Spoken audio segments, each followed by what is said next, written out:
Hello and welcome to For You online classes. तो this video is to explain properly कि syllabus जो reduce करा है CBSE ने 30% syllabus of class 10th मतलब of class 9th 10th and 12th 11th 12th. तो but this video is for class 10th कि class 10th में जो 30% सिलेबस रिड्यूस हुआ है, किस चैप्टर में से क्या क्या टॉपिक रिमूव करे हैं, तो डिटेल एक्सप्लेनेशन है उस चीज़ का. तो let's start with first chapter that is real numbers. तो रियल नंबर में से जो टॉपिक सीबीएसई ने रिमूव करा है that is Euclid's division lemma. Euclid's division lemma जिसे हम यूक्लिड्स डिवीजन एल्गोरिदम भी बोलते हैं वो सीबीएसई ने रिमूव कर दिया है. यानी जो हमारी थ्योरम 1.2 है from NCERT that has been remove from the book. और उसके रिलेटेड जो क्वेश्चंस हैं, एक्सरसाइज है, तो एक्सरसाइज 1.1 की अगर मैं बात करूं तो क्वेश्चन नंबर 3 को छोड़कर बाकी सारे क्वेश्चन नंबर और 1 को भी नहीं, हाँ, बाकी सारे क्वेश्चन रिमूव हो गए क्योंकि डिवीजन एल्गोरिदम पूरा का पूरा रिमूव हो गया. ठीक है, तो यूक्लिड्स डिवीजन लेमा जो है पूरा का पूरा इस चैप्टर 1 से रिमूव हो गया है. यानी ये जो क्वेश्चन थे इस टाइप के कि show that any positive odd integer is of the form 6q+1 6q+3 and so on, तो इस टाइप के जितने भी क्वेश्चन हैं वो इसमें से रिमूव हो गए हैं. अब ऑब्वियस सी बात, अगर Euclid's division lemma first chapter से रिमूव हो गया है तो सेकेंड चैप्टर में भी इसका कोई यूज़ नहीं है. यानी पॉलिनॉमियल्स की अगर मैं बात करूँ चैप्टर 2 की, पॉलिनॉमियल्स, तो इसमें भी हमारा यूक्लिड्स डिवीजन एल्गोरिदम के ऊपर बेस्ड जितने भी क्वेश्चन थे वो सब रिमूव हो गए. जैसे एग्जांपल 6 अगर ये दिख रहा है साइड में, तो इस टाइप के जो एग्जांपल्स हैं कि 2x² मतलब इस पॉलिनॉमियल को इस पॉलिनॉमियल से डिवाइड करो, या फिर find all the remaining zeros, ये जो इस टाइप के एग्जांपल्स हैं, जैसे एग्जांपल 9 है ये एनसीईआरटी में. और अगर बात करूँ एक्सरसाइज 2.3 की, तो एक्सरसाइज 2.3 पूरी की पूरी हट गई है. यानी इसमें से कुछ भी नहीं करना है हमें. ओके, तो इसमें सारे क्वेश्चन क्योंकि बेस्ड हैं ऑन यूक्लिड्स डिवीजन एल्गोरिदम. अगर हम बात करें ऑप्शनल की, तो ऑप्शनल एक्सरसाइज सिर्फ स्टैंडर्ड वाले स्टूडेंट्स को करना है, बेसिक वालों को नहीं करना. और इसमें भी वो टॉपिक हटा दो जिसमें यूक्लिड्स डिवीजन के क्वेश्चन आ रहे हैं. ओके, जैसे क्वेश्चन नंबर 3 4 5 फ्रॉम 2.4 ऑप्शनल, सारे क्वेश्चन ये हट जाएंगे यहाँ से. अब अगर बात करें नेक्स्ट चैप्टर की, pair of linear equation and 2 variables, chapter 3, तो चैप्टर 3 में से जो रिमूव हुआ है वो है हमारा क्रॉस मल्टीप्लिकेशन मेथड.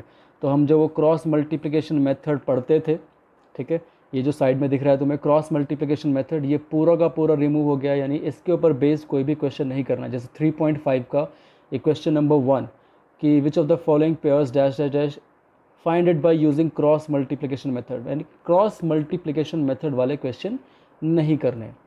अगर अब बात करें क्वाड्रेटिक इक्वेशन, चैप्टर 4 की अगर मैं बात करूं क्वाड्रेटिक इक्वेशंस की, तो चैप्टर 4 में से जितनी भी वर्ड प्रॉब्लम्स हैं, ऑल द वर्ड प्रॉब्लम्स, तो वर्ड प्रॉब्लम्स हट गई हैं. लेकिन एक प्रॉपर एक वर्ड यूज़ करा गया है वर्ड प्रॉब्लम्स से, situational problems based on equation reducible to quadratic form, कि ऐसी इक्वेशन जो रिड्यूसिबल है क्वाड्रेटिक फॉर्म में. सपोज़ कोई इक्वेशन है 1/x + 3/x + 1 = 1/5, इस टाइप की इक्वेशन जो डायरेक्ट क्वाड्रेटिक नहीं है, लेकिन जब इसको मैं सॉल्व करूँगा तो ये रिड्यूसिबल है टू क्वाड्रेटिक. तो ऑलमोस्ट 99% जो वर्ड प्रॉब्लम्स हैं वो ऐसे ही होती हैं, उसमें डायरेक्ट क्वाड्रेटिक कभी नहीं बनती. तो इसका मतलब पूरी की पूरी वर्ड प्रॉब्लम्स हट गई हैं. ठीक है, तो जितनी भी वर्ड प्रॉब्लम्स हैं in this chapter they has been removed. Next अगर हम बात करें चैप्टर 5 दैट इज़ एपी, तो एपी में से अरिथमेटिक प्रोग्रेशन में से ये जो सम ऑफ एन टर्म्स वाले वर्ड प्रॉब्लम्स हैं, ठीक है, word problems, sum of n terms के सारे क्वेश्चन नहीं, ओनली वर्ड प्रॉब्लम्स. तो वर्ड प्रॉब्लम्स जो बेस्ड हैं on sum of n terms, जैसे ये हमारे पास जो क्वेश्चन दिख रहे हैं ये 4 5 6, ये सारे क्वेश्चन बेस्ड हैं on exercise on topic sum of n terms. जैसे एग्जांपल दिख रहा है I am manufacture of TV sets, तो इस टाइप के एग्जांपल जहाँ पे वर्ड प्रॉब्लम सॉल्व करते हैं सम ऑफ एन टर्म्स का फॉर्मूला यूज़ होता है, ऐसे सारे एग्जांपल्स या क्वेश्चन सिलेबस से हट गए. नेक्स्ट अगर हम बात करें ट्राइंगल्स की, तो ट्राइंगल में जो टॉपिक हमारा रिमूव हुआ है वो है एरिया ऑफ सिमिलर ट्राइंगल. यानी अगर चैप्टर 6 की अगर हम बात करें ट्राइंगल्स की, तो एरिया ऑफ सिमिलर ट्राइंगल्स जो हमारा टॉपिक था, एरिया ऑफ सिमिलर ट्राइंगल, वो टॉपिक हट चुका है। यानी जो थ्योरम 6.5 है ये हट गई है सिलेबस से। और सॉरी 6.6, ये जो थ्योरम है कि the ratio of areas of two similar triangles is equal to the square of the ratio of the corresponding sides, ये थ्योरम और इसके ऊपर बेस्ड सारे क्वेश्चन ऑब्वियस सी बातें हट गए हैं। और कन्वर्स ऑफ पाइथागोरस थ्योरम यानी 6.9 जो थ्योरम है ये भी सिलेबस से हट गई है, यानी इसके ऊपर बेस्ड भी सारे क्वेश्चन नहीं आएंगे। ओके, जैसे एग्जाम्पल 9 दिख रहा है, ये है depending on area ratio theorem, तो एरिया रेशियो थ्योरम नहीं है तो ऑब्वियस सी बात है इस टाइप के क्वेश्चन नहीं आएंगे। और 6.4 अगर एक्सरसाइज की बात करें तो एक्सरसाइज 6.4 में मोस्टली क्वेश्चन नहीं आने वाले हैं क्योंकि सब डिपेंड कर रहे हैं एरिया रेशियो थ्योरम पे। नेक्स्ट अगर हम बात करें चैप्टर 7 कोऑर्डिनेट ज्योमेट्री की, तो चैप्टर 7 में कोऑर्डिनेट ज्योमेट्री में जो टॉपिक हटा है वो है एरिया ऑफ ट्राइंगल्स। सिर्फ एरिया ऑफ ट्राइंगल्स हटा है, यानी हमारे पास एक फॉर्मूला होता है एरिया ऑफ ट्राइंगल्स का, जो एक नया फॉर्मूला है बिल्कुल कोऑर्डिनेट ज्योमेट्री में, तो वो हमारा हट गया है। ये जो थ्योरम 7.4 है हमारे पास, this has been completely removed. और इसके ऊपर बेस्ड जितने भी क्वेश्चन है जैसे एग्जाम्पल 15 या एक्सरसाइज 7.3 जो है, this has been completely removed, तो ये हमें नहीं करनी है। ओके, नेक्स्ट अगर हम बात करें ट्राइगोनोमेट्री की चैप्टर 8, तो इसमें से ये जो 0 डिग्री और 90 डिग्री वाली रेशियोज़ हैं, वैसे इतना कुछ खास इनका फ़र्क पड़ता नहीं है क्योंकि ये क्वेश्चन वैसे भी नहीं आते हैं, ठीक है, तो जस्ट लीव इट। मेन जो हटा है वो है T ratios for complementary angles. तो कॉम्प्लीमेंट्री एंगल्स वाले जो थे जैसे cos 90 minus theta is equals to sine theta, तो ये जो प्रॉपर्टी है इस प्रॉपर्टी के ऊपर बेस्ड यानी 8.4 जो थ्योरम है ये हट गई है और इसके ऊपर बेस्ड सारे क्वेश्चन हमें नहीं करने। नेक्स्ट अगर हम बात करें चैप्टर 10 सर्कल्स की, तो छोटा सा चैप्टर है, इसमें से क्या हटाएंगे, तो इसमें से कुछ नहीं हटा है। चैप्टर 10 हमारा एज इट इज़ है। कंस्ट्रक्शन की अगर हम बात करें तो कंस्ट्रक्शन में जो हमारा मेन चीज़ जो हटी है वो है कंस्ट्रक्शन ऑफ सिमिलर ट्राइंगल्स, कि एक ट्राइंगल के सिमिलर दूसरा ट्राइंगल हमें अगर कंस्ट्रक्ट करना है, ठीक है, तो सिमिलैरिटी ऑफ ट्राइंगल्स वाले जो क्वेश्चन है कंस्ट्रक्शन में वो हमारे हट गए हैं। जैसे ये एग्जांपल दिख रहा है यहाँ पे, नॉट दिस वन, ये जो क्वेश्चन नंबर 3, 4, 5, 6, 7 ये जो क्वेश्चन दिख रहे हैं हमें साइड में, ये सारे क्वेश्चन हट गए हैं इसमें से। यानी हमें रेशियो वाले क्वेश्चन जो हैं यानी सिमिलरिटी ऑफ ट्राइंगल्स वाले क्वेश्चन जो हैं वो हमें नहीं करने हैं, वो कंस्ट्रक्ट नहीं करने हैं, बाकी कंस्ट्रक्शन हमें पूरा एज इट इज़ करना है।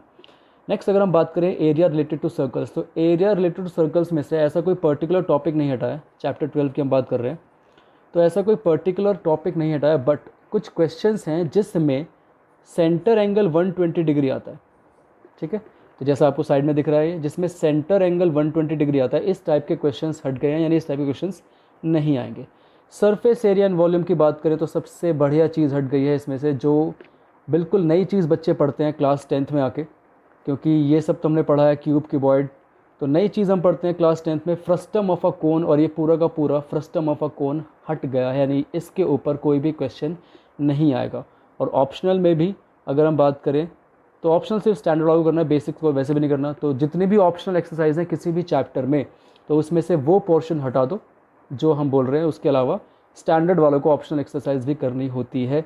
नेक्स्ट अगर हम बात करें स्टैटिस्टिक्स, तो स्टैटिस्टिक्स में जो मीन है, मीन के फाइंड करने के 3 मेथड्स हैं हमारे पास, स्टेप डेविएशन, अज्यूम मीन और डायरेक्ट मेथड। तो इन तीनों में से जो स्टेप डेविएशन मेथड है, ठीक है, जो स्टेप डेविएशन मेथड है वो हमारा सिलेबस से हट गया, यानी उसको हटाकर हमें बाकी सब पढ़ना है। और एक लास्ट टॉपिक जो हटा है स्टैट्स में से वो है graphical representation of cumulative frequency distribution, यानी जिसे हम ऑगिव कर्व भी बोलते हैं, ऑजाइव कर्व बोलते हैं, तो वो भी हमारा सिलेबस से हट गया है। तो ये हो गया स्टैट्स की बात।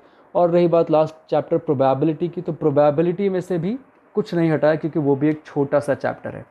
तो ये था डिटेल्ड एक्सप्लेनेशन कि हमें क्या क्या नहीं करना है। हाँ, अगर दोबारा सुन लो स्टैट्स में हमें क्या नहीं करना था, तो स्टैट्स में assumed mean step deviation method नहीं करना है, और दूसरा जो एक्सरसाइज 4.4 है जिसमें हमें ऑजाइव कर्व बनाने हैं, ऑगिव कर्व जिसे बोलते हैं, ऑजाइव कर्व है, वो भी नहीं करना है।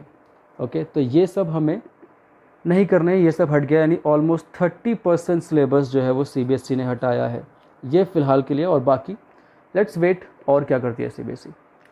तो जस्ट गो थ्रू इट, और यही टॉपिक हमें करना है, बाकी सब छोड़ दो। तो इसी के अकॉर्डिंग प्रैक्टिस करने हैं, लास्ट 10 ईयर क्वेश्चन अगर करोगे तो इसी के अकॉर्डिंग ही करने हैं। Okay, thank you so much class.